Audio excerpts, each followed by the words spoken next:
What's up, YouTube? SwooCube here. Today we're talking about digital Pokemon Pocket becoming physical Pokemon Pocket and how I built a draft cube. Now, the first draft cube I built, I've spoken about in a few videos, was 81 cards, 5 types, designed for 2 players, using mutant evolution and a custom energy system. It went very well in my playtesting, so much so that I decided to build an even bigger cube, and I did so.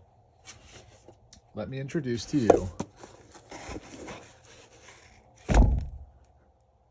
the full cube. 162 cards, every type except for metal. This cube is also designed for grid drafting. It also employs mutant evolution and the same custom energy rules, although we did work out a nice improvement to that in our playtesting of this cube, and I'll talk about all that today. So if that sounds interesting to you, please like and subscribe to the channel, and I'm going to talk about my cube specifically, what I've learned, and what I plan to improve in the future in today's video. Thank you very much for joining me. So, what I'm not going to do is talk about every single card in the cube, because a great deal of the contents are quite similar to the smaller cube that I built initially, the 81 card cube. This cube's double the size, but it's not, not every card in it's doubled. I added some types. So what I'm going to do is talk about the new typings, and specifically focus on a couple typings that I revamped significantly. And then we're going to talk about how my playtest went and what I learned. So, starting off, we added Dark type to the cube. And Dark type is unique in that it has no EX Pokemon to choose. So where every other color in my cube has 2 EXs, Dark has none because there are none to choose from. Now, I increased the number of Pokemon per type to 12, with a couple exceptions, but there are 12 Dark types, 5 basics, 5 stage 1s, and 2 stage 2s. You could just as easily switch out one of these stage 1s for like Nidoqueen, but she's pretty weak as a Pokemon, and I think I'd rather have Muck. So this is the lineup of Dark Pokemon. There is a heavy kind of poison payoff theme baked in here, with cards like Grimer, Weezing, Whirlipede, Muck, Nidoking, and Scolipede all kind of play in the poison space. And as I was increasing the number of Pokemon in every other type to 12 from 10, which was what my other cube was, I specifically looked for cards like Venomoth and Tentacruel and the Salazzle in Fire to have like cross-color poison synergy. So there's some pretty cool like 2-color poison decks that you can build with Dark as the base. And that kind of makes up, like that heavy synergy kind of makes up for the fact that there's no EXs. Also, included every copy of Weezing and Muck for Koga, because I also added Koga as a supporter to the cube. Each color kind of has 1 copy of their gym leader. So Koga obviously is the dark one, and I wanted to include the Pokemon that worked with Koga. Luckily, these are all pretty strong. Moving on to Psychic. For basics, we got Mew, Abra, Sigilif, and Jinx. Basic EXs, we've got Mew EX and Mewtwo EX. Of course, can't not play them.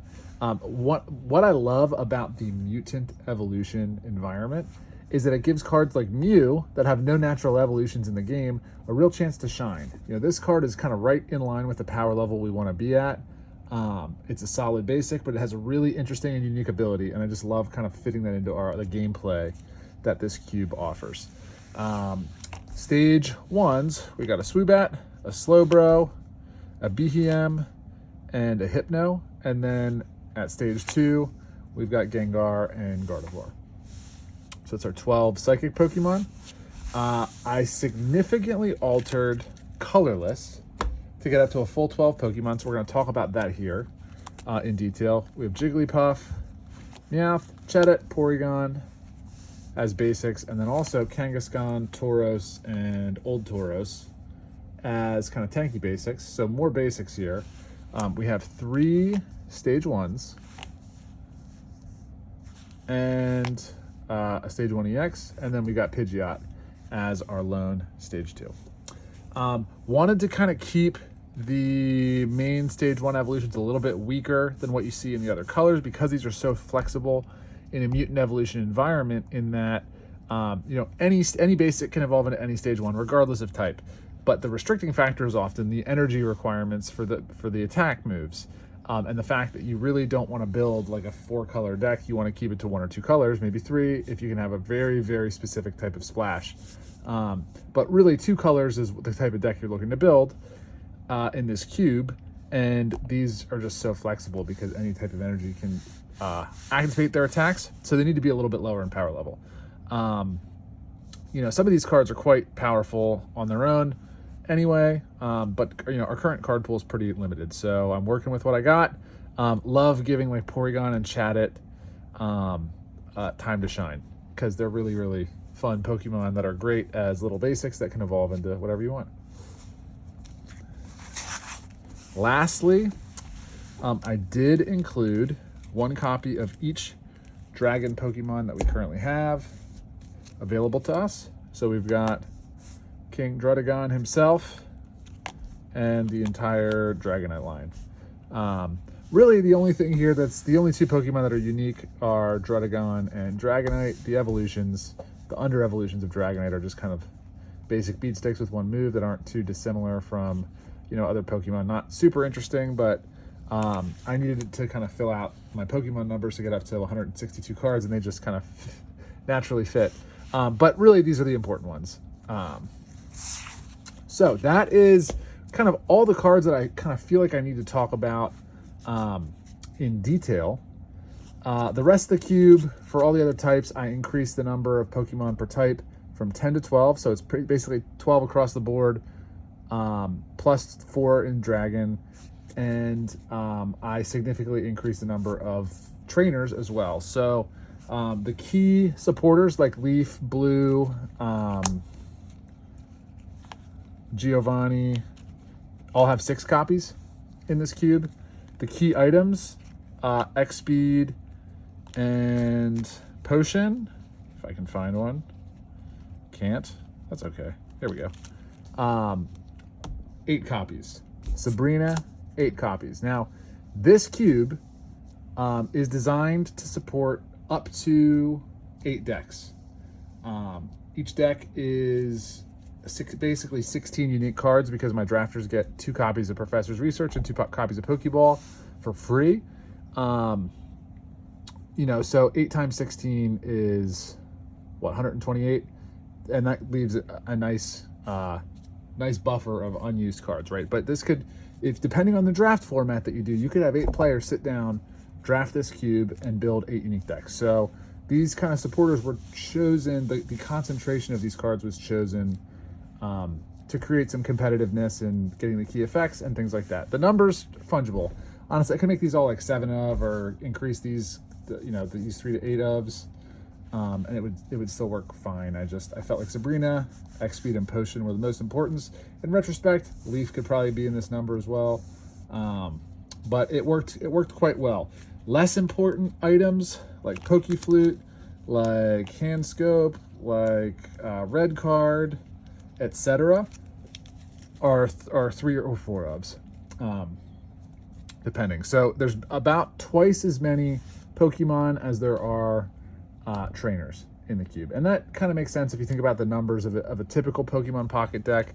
It's about 50-50. If anything, it leans a little more heavily towards Pokemon, but I'm giving everyone 4 trainers for free. Now, when we play tested this, we did a full 18 round grid draft, which ends up drafting the entire cube. So as an example, what a grid draft looks like is you just lay out 3 rows of 3. This is kind of not be super well shuffled, but that's fine. This is just so you understand, right? 3 rows of 3, and then the players take turns. So one player may take a row or column, picking up 2 Sabrinas at once is really good. The other player then chooses from the remaining either a 2-card row or a 3-card column here. So maybe you'll take Charizard, Marshadow, and Budding Expeditioner.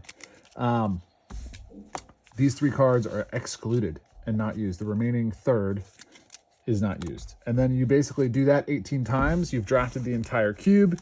And then what my opponent and I did is we took our pool, which was, 54, 55 cards each, roughly. And from that, we built 3 decks. So those 3 decks were basically like, it was a challenge. The goal was like, I wanted to see how it felt to do a draft while we were drafting to build multiple decks at a time. I really enjoy the conquest format in this game, which is something that some tournaments do in the actual pocket game, where players bring 2 decks to the table, and to win a match round, you have to win 2 out of 3 games, but you have to win with each of your decks. And so there's a lot of interesting counterplay in that, and it's not just luck of the draw. Like, any deck can beat any deck with a lucky draw if the other deck kind of breaks out. So I think it creates interesting matches, and I wanted to take that on steroids and do 3 decks and play until 3 decks would win, and each deck had to win. So a 3-win conquest match with 3 decks. It was a ton of fun. The draft was quick, 18 rounds in like 15 minutes. The deck build took about 20 minutes. It was pretty intense. I think that building 3 decks from this cube was a little bit tight. But it did force some creativity, and I did enjoy that. Having to run slightly suboptimal things just to kind of make the numbers work really forced us to think on our feet, and it was fun. Gameplay was good. The balancing of this cube is not perfect yet, and that's really due to the small card pool. If you think about Pokemon Pocket balancing, really like evolution power lines and how the power of the different Pokemon in an evolution line kind of goes up or down, is a really effective balancing tool. I think Gyarados is the best example of that, right? The baby evolution of Gyarados, Magikarp, is the most useless Pokemon in the game. It does 0 damage, has 30 HP, and basically just exists to hopefully survive until Gyarados can evolve, which is then one of the strongest Stage 1 Pokemon in the game, right? So there's kind of a barbell. Super strong, Stage 1, super weak, Stage 2. In a mutant evolution environment, where Ponyta can, evolve into Ninetales, which can evolve into a Blastoise, that would be kind of rough in game. You probably wouldn't do that because of the color requirements and the energy cost. But all of those balancing peaks and valleys get smoothed out because any Pokemon can go anywhere. And part of the fun and power of building a deck is trying to build the most synergistic and powerful lines you can in a deck that functions with 1 or 2 colors of energy. There are some Stage 1s that I have that I think are a little bit too strong. There are some Stage 2s that I think are a little bit too strong. Or at least that's how it felt in the few, right? I've played like 5 games with this cube, so it's a little bit early to make like sweeping statements. But there are some things that I thought, I'm going to pay attention to that because I might need to dial that back in the future as we get a bigger card pool. Also, I now have 2 cubes, right? And I have both cubes. The big cube, and I actually put both of them in this big box that I pulled up at the beginning, right? We've got little cube over here, our energy, this is like a little dice tray. And then the larger cube goes here. Got my professor's research and Pokeballs in here. And it's a nice tight package. It has 2, tons of fun gameplay in this box. But the small cube, the 81 card cube, is like, it's a beautiful, tight little package. I mean, you can draft it in 5 minutes. You have a deck built, and like 8 minutes after sitting down, you're playing like your first or second game. It's very, very fast. It's super satisfying. I love the gameplay. The reason I wanted to expand to a bigger cube is because I just kind of felt sad, like not playing with Dragonite and Mewtwo and Weezing and cards that I really enjoy from the game across all types. And I can't wait to get Metal in here. There's just not enough yet, and they're just didn't fit. But I feel confident in future sets we'll have enough and interesting enough to make it work. So 162 cards, 18 round grid draft, 3 decks. It was really fun. I think it might be a little bit much. Pokemon Pocket, like the gameplay is like a really tasty little snack of TCG fun, and adapting it into this format that I'm talking about here, where we, drafted a giant pool of cards and made 3 different decks, we burned a lot of mental calories. Like, it was a challenging, in a good way, you want that, but it was maybe a little bit much for what we were looking for. The draw of this game is it's such a casual and light way to play a TCG that the 3-deck conquest I think was a bit much. So I will probably pare this cube down from 162 cards down to 135 cards, which would be a 15-round grid draft, and I think would adequately support a 2-deck conquest match for a 1v1 play. And that's really how I'm designing this cube, right? Form follows function. So there are many different draft formats that you can use. You can do pack drafting, where you just, that you deal out a pack of 5 cards and take one and pass it, or 9 cards or 10 cards, or however many players you have, however you want that to work. It's very flexible. There's other 2-player draft formats as well.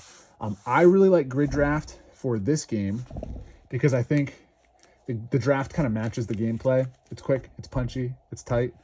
But Winston draft is another really good option. Winston draft is where you set your cube here, you lay out 3 piles, and then players take turn kind of looking at this pile, and maybe they want to draft. Oh, they probably would draft that. So then you replace that card, and then the next player comes, looks at this card. Maybe they don't want blue, so they pass it. You put a card from the top down, so it becomes a 2-card pile, and maybe they'll do that, and then they'll take the last card, right? Then the next player comes back, gets to look at 2 cards, and on you go. These aren't shuffled, so it's kind of a goofy little thing. But just to illustrate, there's a lot of different ways to draft. If I were to design a cube for Winston drafting, where the entirety of the cube would be drafted between 2 players and there's no kind of discarded portion, you could build a smaller cube and you'd expect that you'd see most of the cards in the cube. And so decks would probably turn out to be a little bit more powerful and have a little bit less variety between games. And so it's like a fungible thing that you can kind of tune one way or another depending on your preference. Yeah, I'm still figuring it. Look, I've far from mastered this thing. As a proof of concept, Pokemon Pocket as a physical draft cube is chef's kiss. It's excellent. I love it. My play partner, my play group, just 2 of us, but they love it as well. And it's going to be a staple for us, I think, for a long time. I love how easy it's going to be to make changes to this thing, to update this thing, virtually frictionless, just a little bit of manual labor in printing proxies, cutting them out and sticking them in sleeves, otherwise free. We're going to get tons of cards at a very constant update rate, right? Every 6 weeks, we're going to have more cards to look at and think about and tweak with. So this cube is absolutely going to evolve over time. This is just a first draft. I'm very, very pleased with how it went.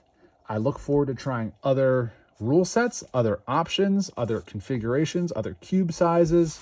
But I think the future is bright for the very, very tiny niche of IRL Pokemon Pocket Cube play. Thanks for sticking with this rambling video. I do have the link to this cube in the description. It's a Google Sheet. So you can see all the cards I include because I didn't really go through all of them. If you're interested in kind of aping this list for your own purposes, I also encourage you to experiment, play around. I thought through every single card in here pretty carefully, but there's other ways to do things, right? I'm not an expert here. I'm just a guy with a weird hobby making videos in my basement. Thank you very much for tuning in. I will certainly be back with more Pokemon Pocket Cube content and content for the other games that I enjoy. Be blessed. Sweet Cube out.